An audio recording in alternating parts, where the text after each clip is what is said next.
First day of Bakkhali, এটা ছিল আমার কাছে একটা অন্যরকম ফিলিংস। ফার্স্ট টাইম আমি আমার শুধুমাত্র বন্ধুদের সাথে ঘুরতে গিয়েছি উইদাউট ফ্যামিলি। এবারে আসি আমাদের এক্সপিরিয়েন্সের ব্যাপারে। সেটা হচ্ছে ফার্স্টে গিয়েই আমরা ডাল ভাত তার মানে ভেজ থালি আমরা নিয়েছিলাম। আফটার লাঞ্চে আমরা একটু ঘুমিয়ে পড়েছিলাম কারণ আমরা ছিলাম ভীষণ টায়ার্ড। কিন্তু আমরা তাড়াতাড়ি করে রেডি হই সন্ধেবেলায়, আর সন্ধেবেলায় আমরা প্ল্যান করি সি বিচে যাব। তো এখানে আমরা রেডি হয়ে বেরিয়ে যাই, আর বাইরের নাজারা দেখতে দেখতে আমরা পৌঁছে যাই সি বিচ। ফার্স্টে গিয়েই সি বিচ তো দেখিই নি। ফার্স্টে গেলাম একটা ফাঁকা মাঠের মতন জায়গায়, যেখানে নানা রকমের টয়েজের দোকান ছিল। তারপরে তোমরা এখান থেকে যা খুশি কিনতে পারো, ব্যাগ ফ্যাগ ছোটো ও জিনিসপত্র তোমরা এখান থেকে নিতে পারো।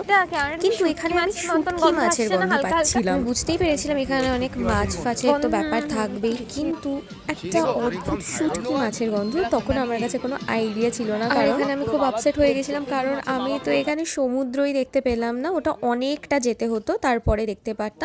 কিন্তু এখানে আমি খেতে চলে আসি। ফার্স্টে আমি গিয়ে খেয়েছিলাম অক্টোপাস অ্যান্ড লোটে ফ্রাই আর চিংড়ি মাছের কিছু একটা